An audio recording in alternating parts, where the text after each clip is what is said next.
Yeah, that's exactly me. Just go in there and say something. Hey man, how's it going? Good to see you again. Good to see you, Alex. Haven't seen you since the Red Bull Arena. I know. Soccer game. I don't think I'll ever have tickets like that again. Yeah. Or seats like that. It's pretty unique. Getting to go right there and obviously being on the field was phenomenal. Yeah. And then getting to have this really different perspective on an IP in a way that we're normally so removed from it.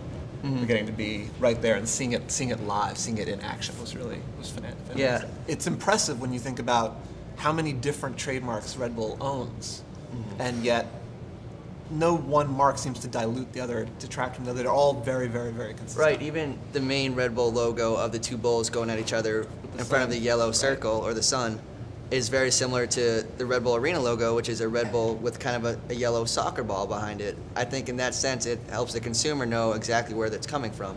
And that's kind of the point of trademarks, is to help the consumer know the source of a good or service. That's right. And it even comes back to the water bottles that they had on the sidelines. Rather than just having regular water bottles, they had water bottles shaped like the Red Bull cans, but a little bit bigger. And they actually have a registration for their trade dress of the can, which is the shape of the can, which is kind of skinnier than a normal soda can, a little taller. You could probably pick that can up blind and know exactly what you were holding.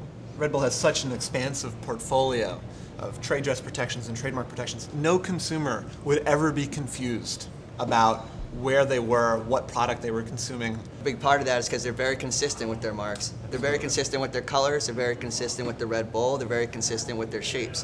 What did you think about the way the mark was used within the stadium? And I mean, it struck me as I just didn't see any other marks. You're walking around the concession stands, which is Red Bull, you're walking around the stadium, it's Red Bull, and then when the stadium was empty, the seats are colored so that way it looked like the Red Bull logo. Absolutely. The fact that it's a team name, everyone has a jersey on that's at the game, or at least a t-shirt or even a scarf. Even though it's 90 degrees out, people still have their scarves to soccer games. That's right. And they just scream the brand name, they just yell it out loud.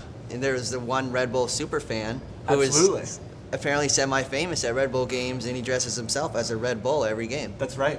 He has to give his rights when he's broadcast because he's so unique looking, and so he has rights of publicity in his own image. He's the unofficial mascot of the New York Red Bulls. Absolutely. When they have contests and they put people's photos up in the stadium, they probably have to get a release from them to have their rights to do that. And then there's the difference between regulations of sweepstakes versus contests, and that might vary state by state. Right. Then we got to go to the press conference, which was really awesome. That was phenomenal. The backdrop itself was almost exclusively Red Bull. I think there was only one other mark. And even the microphone had the Red Bull logo on it. There's not a lot of room to put a logo on a microphone, but they managed to do it 4 times over. That's right. Alex, I enjoyed going to the game with a long-time Red Bull fan like you. yourself. Hopefully we can catch another game sometime soon. Yeah, and hopefully the Red Bulls bring home the 2012 Cup. Hope so.